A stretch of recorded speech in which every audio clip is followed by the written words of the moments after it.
Perkenalkan, kami dari kelompok 1. Saya Rafael Benaya Putra Budiono, nomor absen 22.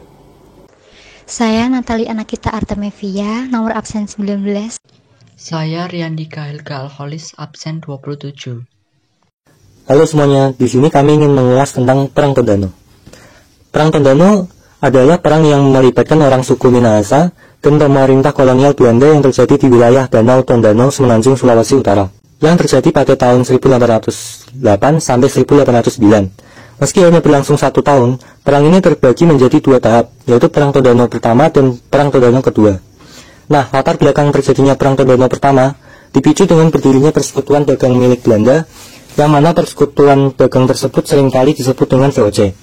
Sebelum kehadiran Belanda di Minahasa, sudah banyak bangsa bumi dari belahan barat berdatangan ke Minahasa. Namun sejak abad ke-22, hubungan dagang yang dijalin oleh Minahasa dengan bangsa barat mulai menemui pertentangan, yang mana hal tersebut timbul akibat kehadiran persekutuan dagang Belanda. Kehadiran para pedagang VOC ini mulai mengganggu masyarakat Minahasa. Semua berawal saat VOC berhasil untuk mempengaruhi masyarakat yang berada di kawasan Ternate, Maluku. Bahkan pada saat itu, Belanda memerintahkan Simon Kos yang saat itu menjadi gubernur Ternate untuk mengusir Spanyol dari Minahasa. Hal itu bertujuan untuk melancarkan usaha Belanda dalam memonopoli perdagangan di Minahasa. Dengan diusirnya Spanyol nanti, semakin memuluskan langkah Belanda. Untuk melaksanakan mandat yang telah diberikan Belanda, Simon Kos mulai pergi ke Selat Lembeh untuk memasuki pantai timur dari Minahasa. Setelah usahanya merusak dan mengusir para pedagang Spanyol di Minahasa, Belanda mulai melancarkan niat buruknya. Tanpa basa-basi, Belanda memaksa masyarakat Minahasa untuk menjual berasnya kepada VOC. Sebab Belanda mengetahui bahwa Minahasa merupakan produsen besar terbanyak yang ada di Sulawesi Utara. Dengan adanya potensi tersebut, Belanda berusaha untuk memonopoli perdagangan di Minahasa. Namun semua usaha Belanda mengalami penolakan mentah-mentah dari masyarakat Minahasa. Sehingga untuk dapat melancarkan tujuannya, Belanda tidak punya pilihan lain selain dengan jalur peperangan. Nah, setelah latar belakang kita menuju ke kronologi Perang Tondano pertama, yang diawali keputusan Belanda untuk melakukan perang dengan masyarakat Minahasa dengan upaya VOC untuk membendung aliran Sungai Temberan. Hal itu ditempuh untuk melemahkan mental masyarakat Minahasa. Pembendungan terhadap Sungai Temberan mengakibatkan aliran sungai meluap dan mulai menggenangi tempat tinggal masyarakat Minahasa yang berada di sekitaran aliran sungai. Untuk mengatasi hal tersebut, masyarakat Minahasa mulai memindahkan tempat tinggal dan barang-barang mereka ke Danau Tondano dengan rumah apung. Tapi pasukan VOC pun tidak kehilangan akal. Mereka mulai mengepung pusat tempat tinggal masyarakat Minahasa yang ada di Danau Tondano. Selain itu, Simon Kos atas pemerintah Belanda mengeluarkan sebuah ultimatum yang berisikan mengenai keharusan untuk masyarakat Tondano menyerahkan para tokoh pejuangnya yang menyatakan memberontak pada kekuasaan VOC. Masyarakat Tondano harus membayar biaya ganti rugi, yang mana masyarakat Tondano harus menyerahkan 50-60 yang akan dijadikan sebagai budak untuk ganti rugi tanaman padi yang rusak. Namun ultimatum tersebut tidak terlalu dihiraukan oleh masyarakat Tondano. Kekesalan akibat ultimatum yang tidak dihiraukan membuat VOC akhirnya memilih menarik mundur pasukannya ke Manado. Tujuan terjadinya Perang Tondano 1. Terjadinya Perang Tondano merupakan keputusan Belanda. Belanda menginginkan agar masyarakat Minahasa menyerahkan hasil berasnya kepada Belanda. Hal tersebut ditujukan agar Belanda mampu untuk memonopoli perdagangan yang ada. Namun, usaha tersebut ditolak oleh masyarakat Tondano. Tokoh dalam Perang Tondano pertama, yaitu yang ke-1 Lonto Kamasi, merupakan kepala Walak Tomohon, yang mana beliau sangat berperan untuk mengarahkan masyarakat Minahasa dalam rangka melakukan perlawanan atas tindakan semena-mena Belanda. Perlawanan ini didasarkan pada tindakan Belanda yang meminta pasokan beras dari masyarakat Minahasa secara cuma-cuma. Yang kedua, masyarakat Minahasa. Masyarakat Minahasa berpartisipasi dalam adanya Perang Tondano pertama. Hal itu didasari atas permasalahan hubungan dagang pertama kali yang mereka hadapi. Dampak Perang Tondano pertama. Perang Tondano pertama berdampak besar terhadap hubungan dagang masyarakat Tondano dengan bangsa barat lain. Setelah VOC memutuskan untuk menarik mundur pasukannya, masyarakat Tondano merasakan kesengsaraan. Semua hasil beras dan perkebunan mereka menumpuk banyak, tanpa ada yang membeli. Dengan permasalahan itu, masyarakat Tondano dengan berat hati mendekati VOC untuk menjalin hubungan dagang bersama.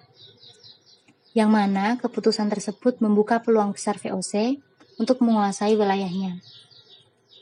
Setelah upaya pendekatan yang dilakukan oleh masyarakat Minahasa kepada pihak VOC membuahkan hasil, VOC berpeluang besar untuk menguasai wilayah Tondano di Minahasa.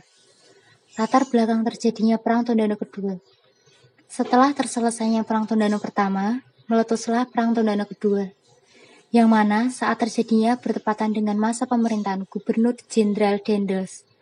Dendels menetapkan sebuah kebijakan baru berkaitan dengan usaha untuk memperkuat sistem pertahanan, yang mana hal tersebut ditujukan untuk dapat menahan berbagai serangan yang berasal dari Inggris dengan merekrut beberapa pasukan pribumi, yang pemilihannya dari suku Madura, Dayak, serta Minahasa. Untuk dapat melancarkan segala upayanya, pemerintah Belanda memberikan mandat kepada Kapten Harting selaku Residen Manado Prediker untuk mengumpulkan para ukung wala atau pemimpin adat daerah supaya bersedia menyediakan pasukan perang. Untuk wilayah Minahasa, pemerintah Belanda menargetkan adanya 2.000 pemuda yang akan dikirimkan ke Jawa untuk menjadi calon pasukan Hindia Belanda. Lagi-lagi, masyarakat Minahasa menolak permintaan pemerintahan Belanda. Penolakan tersebut diiringi dengan usaha perlawanan kepada Belanda yang dipusatkan di wilayah Tondano.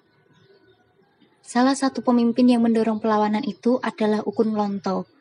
Beliau beranggapan bahwa rakyat Minahasa harus melakukan perlawanan terhadap pemerintahan Belanda, yang mana perlawanan itu sebagai wujud penolakan terhadap kebijakan pengiriman 2.000 pemuda Minahasa ke Jawa sebagai pasukan Belanda, dan penolakan terhadap kebijakan Belanda yang meminta beras secara cuma-cuma kepada masyarakat Minahasa.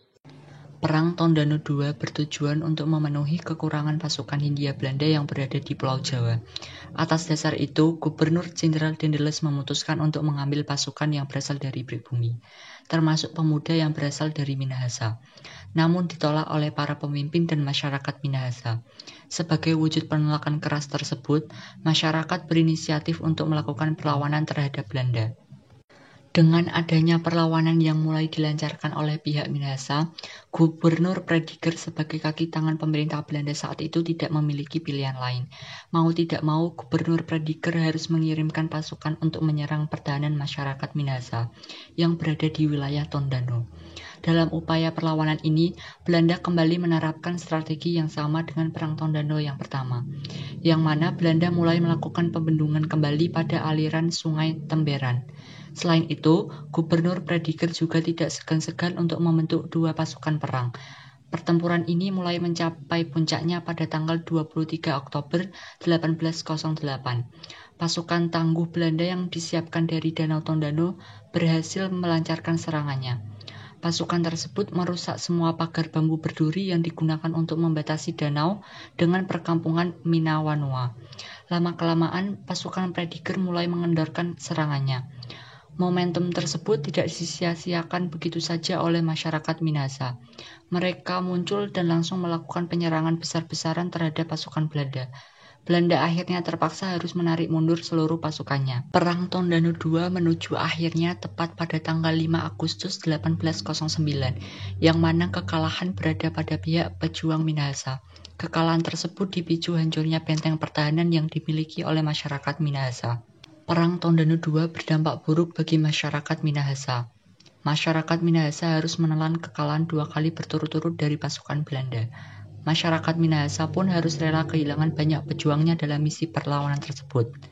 Dari segi material, masyarakat Minahasa kehilangan beberapa benteng pertahanannya. Tokoh perjuangan Perang Tondano II diantaranya adalah Serapung, Tewu, Luming Kewas Matulandi, dan Korengkeng. Mereka adalah tokoh perjuangan Minahasa yang mati-matian melakukan perlawanan pada Belanda di balik benteng Moraya. Sekian dari kelompok kami, terima kasih.